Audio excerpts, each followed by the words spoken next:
শ্রী গুরু প্রেমানন্দে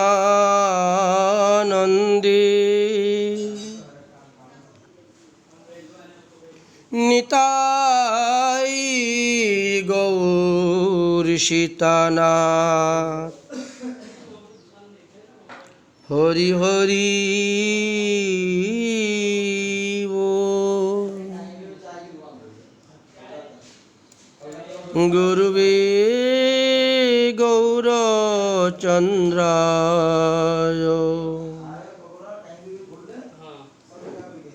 রাধিকায় তদালয়ে কৃষ্ণায় কৃষ্ণ ভক্তায় তদ্ভক্তায় নমো নমঃ। সুধী ভক্তবৃন্দগণ, শ্রী শ্রী নরোত্তম দাস ঠাকুর মহাশয় কীর্তক বিরচিত শ্রী শ্রী প্রেম ভক্তি চন্দ্রিকা নামক গ্রন্থের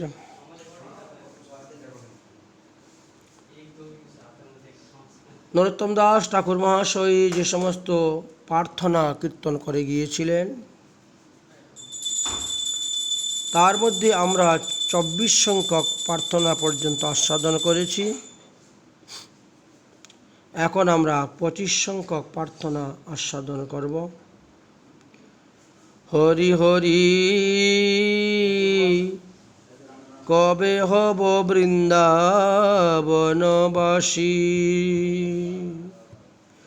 নিরকিব নয়নে যুগল রূপ রাশি, কবে হব বৃন্দাবনবাসী।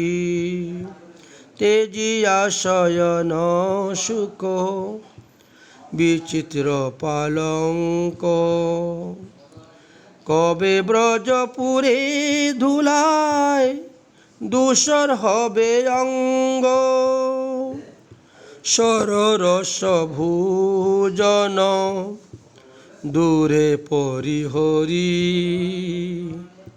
কবে ব্রজে মাগি আখা ইব মাধুকুরি। পরিক্রমা করিয়াবে রাব বনে বনে, বিশ্রাম করিব যাইয়া যমুনা পুলিনে। তাপ দূর করি বসি তল বংশী বটে, কবে কুঞ্জে প্রবেশিব বৈষ্ণব নিকটে। নরোত্তম দাস কহে করি পরিহার, কবে বাহে মন দশা হইবে আমার। কবে বাহে মন দশা হইবে আমার।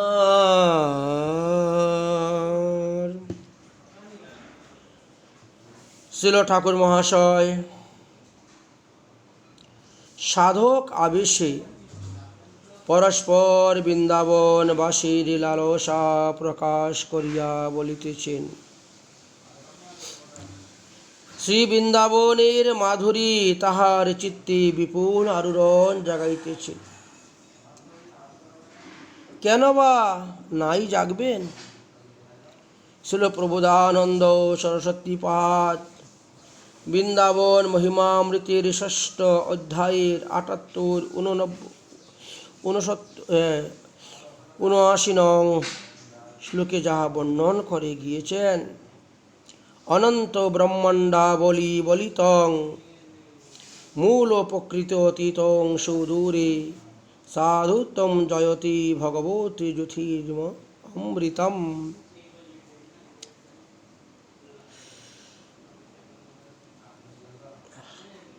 অনন্ত ব্রহ্মাণ্ড সমূহ সমন্বিত মূল প্রকৃতির অতি দূরে অমৃতময় আস্বাদনীয় ভগবতী জ্যোতি ব্রহ্ম জয়শীল হইতেছে। তাহার অন্তঃস্থলে শ্রী বৈকুণ্ঠ, তাহার অতি রহস্যতলে কামহ বীজাত্মক দ্যুতিশীল পরমাস্বাদ সেই বৃন্দাবন উপস্থিত করিয়াছে। বৃন্দাবন ধামস্থল মৃদুল, অতি স্বচ্ছ, মধুর, মহাচিন্তামণি সমূহ যুক্ত। আনন্দ নিকেতন মহাদিব্য আমোদ মানে সুগন্ধ, পূর্ণ এবং প্রণয় রসস্বয় কে আকুল, পুষ্প রেণু সমূহ দ্বারা উজ্জ্বলীকৃত এবং অতি বিচিত্র কান্তিযুক্ত। আমি ইহাকেই ভজন করিতেছি। সেই চিন্ময় গোলক বৃন্দাবন ঐশিহ অচিন্ত শক্তিতে উপধ্য ব্যাপিয়া অবস্থান করিতেছে। যদিও ভৌম ব্রজ প্রকৃতির রূপ অঙ্গীকার করিয়া রহিয়াছে বটে, কিন্তু ভাবুক ভক্তবৃন্দের নয়ন সম্মুখে তাহার স্বপ্রকাশ অপ্রাকৃতিক শোভা মাধুরী ফুটিয়া উঠে। শ্রীল ঠাকুর মহাশয় বৃন্দাবনবাসী হইয়া নয়নে যুগল রূপরাশি দর্শনের বাসনা করিতেছেন। শ্রীল রাধা মোহন ঠাকুর এই পদের মহাভাব অনুসারিণী টিকায় লিখলেন, হরি হরি কবে হবে বৃন্দাবনবাসী ইত্যাদি গীতদ্বয়ের সাধনা অবস্থায় পার্থহে তত্র শ্রী রাধা মদন মোহনাদি শ্রী বিগ্রহ দর্শনের বাঞ্ছা আকাঙ্ক্ষা নিরক্ষীয় নয়নে যুগল রাশি প্রচলিত। তাই পরচরণেষু সর্বত্র সাধক দেহোচিত প্রার্থনা। এই পদে সাধক অবস্থায় প্রার্থনা করিতেছেন। সুতরাং এখানে শ্রী রাধা গোবিন্দ, শ্রী রাধা মদন মোহনাদি শ্রী বিগ্রহ দর্শন আকাঙ্ক্ষাকে নিরক্ষিত নয়নে যুগল রাশি এই কথা বলিয়া পরে পদগুলিতে সাধক দেহচিত প্রার্থনাই দৃষ্ট হয়। ভাবুক ভক্ত সাক্ষাৎকারের ন্যায় বিগ্রহ মাধুরী আস্বাদ করিয়া থাকেন। এই জন্যই রূপরাশি শব্দ প্রয়োগ হইয়াছে। শ্রীল গ্রন্থকার মহোদয় দেহ দেহাদির সুখ আচ্ছন্দ ত্যাগ করিয়া একান্ত বৈরাগ্যের সহিত ব্রজবাসীর কামনা করিতেছেন। ত্যাজিয়া শয়ন সুখ বিচিত্র পালং কবি ব্রজের ধুলায় ধূসর হইবে অঙ্গ। সরভুজ ভোজন দূরে পরিহরি কবে ব্রজে মাগিয়া খাইব মাধুকুরি। শ্রী ভগবত ধামে ভিক্ষাবৃত্তি করিয়া মাধুকরী আস্বাদনে সাধকের সিয়তই দেহ দৈহিকাদি সুখ স্বাচ্ছন্দ্য ত্যাগ এবং যথার্থ নিষ্কিঞ্চন ভজন বা নিষ্কিঞ্চন পদবী তারা লাভ করিয়া থাকে। মহাজনগণ সেইভাবেই ব্রজবাসীর পরামর্শ শাস্ত্রে দিয়ে গেছেন। বৃহৎ বৃন্দাবন মহিমামৃতের প্রথম অধ্যায়ের 38 নম্বর শ্লোকেতে বললেন, ভ্রান্ত দৃষ্ট তলে তলে বিটপিনাং গ্রামেষু বিভামুট। হে ভ্রাত, বৃক্ষ তলে তলে অবস্থান করো, গ্রামে গ্রামে ভিক্ষা করো স্বচ্ছন্দ চিত্তে। যমুনার জলে যতই পান করিবে, ছিন্ন বসন দ্বারা উত্তম খান্তা তৈরি করিবে। সম্মান অতি ঘোর বিষয় বলিয়া মনে করো, নীচ অপমানই সুধা বলিয়া জানো। রসের সহিত নিত্য শ্রী রাধা মুরলীধরীর ভজন কর। একদা বৃন্দাবন ত্যাগ করিবে কথা ভাবিও না, কখনো বৃন্দাবন ত্যাগ করিও না। তেজিয়া সুখ শয়ন সুখ বিচিত্র পালঙ্ক, কবে ব্রজের ধুলায় ধূসর হইবে অঙ্গ। এই প্রয়ারের তাৎপর্য হলো এই যে, বিচিত্র পালঙ্কে শয়ন সুখ অপেক্ষা করিতে পারিলে ব্রজের রজে শয়ন করিয়া ব্রহ্মা উদ্ধবাদীর স্পন্দনহীন গোপী পদরেণু অঙ্গে দূষরিত হইল। ইহা গোপী অনগত্যামহী প্রেমময়ী মহাসাধনা বলিয়া জানিয়া শিল ঠাকুর মহাশয় সররস ভোজন ত্যাগ করিয়া মাধুকরী বৃত্তিতে জীবন ধারণের ইচ্ছা প্রকাশ করিয়াছেন। মাধুকরী নিষ্কিঞ্চন গণের ভিক্ষা বিশেষ,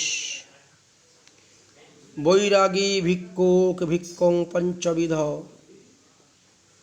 মধুকরাম সংশ্লিষ্টভ্য প্রাক প্রণতাম ময়াশ্চিতাম তৎকালশ্চিতনো পঞ্চম ভুক্ষং পঞ্চামৃতস্মৃতম। মাধুকরী পুষ্পকে পীড়ন না করিয়া বিভিন্ন পুষ্প হইতে বিন্দু বিন্দু মধু সংগ্রহ করিয়া মধুমক্ষিকা যেমন জীবিকা নির্বাহ করেন, তদ্রূপ কাহাকেও পীড়ন না দিয়া ব্রজবাসীর ঘরে ঘরে স্বল্পভোজ্য ভিক্ষাকে মাধুকরী বলা হয়। সংস্কৃপ্ত কেহ ভিক্ষা দিবেন কি না দিবেন ইহা না জানিয়া যে ভিক্ষা। তৃতীয়ত প্রাক প্রণীত, পূর্ব নির্দিষ্ট দাতা অবশ্যই ভিক্ষা দিবেন, এই বিচারে ভিক্ষা। চতুর্থ অযাচিত, বিনা যাচনায় উপস্থিত। পঞ্চমত তৎকালিক, অকস্মাৎ দ্রব্যলাভ। বৃন্দাবনবাসী নিষ্কিঞ্চন বৈষ্ণবগণের ব্রজের মাধুকরী এই পাঁচ ভাবেই প্রসিদ্ধ। ইহাতে স্বীয় বৈরাগ্য ধর্ম পালন এবং ব্রজবাসী জনের কৃপালাভের সহিত ভিক্ষুক দৈন্যের পরপুষ্টি সাধিত হইয়া থাকে। অতঃপর বিশ্রাম, পরিক্রমা, বৈষ্ণব সঙ্গাদি প্রার্থনা করিয়াছেন। পরিক্রমা করিয়া বেড়াইব বনে বনে, কবে বা এমন দশা হইবে আমার, আমি 12 বন এবং 32 উপবন পরিক্রমা করিয়া বেড়াইব। সেই বন এবং উপবনাদিতে শ্রীযুগলের রসময়ী লীলা মাধুরী আমার নয়নে বিপুল আরুরণ জাগাইবে। সেই লীলারসে তন্ময় হইয়াই সময় অতিবাহিত হইবে। যমুনা পুলনে গিয়া বিশ্রাম করিব।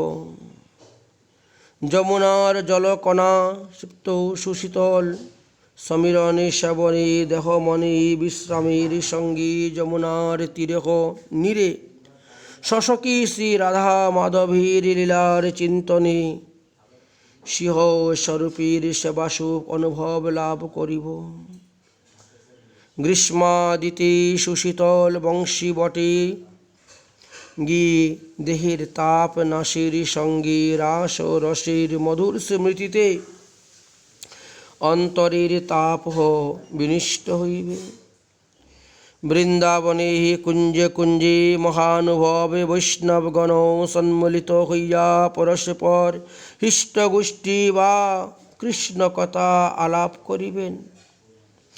আমি সেই কুঞ্জে প্রবিষ্ট হইয়া বৈষ্ণবের নিকটে বসিয়া রসময়ী কৃষ্ণকথা আস্বাদন করিয়া ধন্য হইব।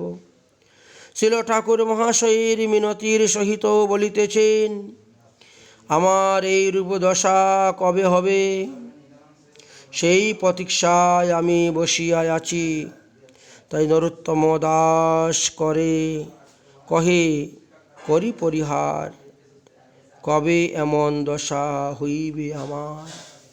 এইভাবে আমরা 25 নং প্রার্থনা আস্বাদন করলাম। তারপর আমরা 26 নং প্রার্থনায় প্রবেশ করব।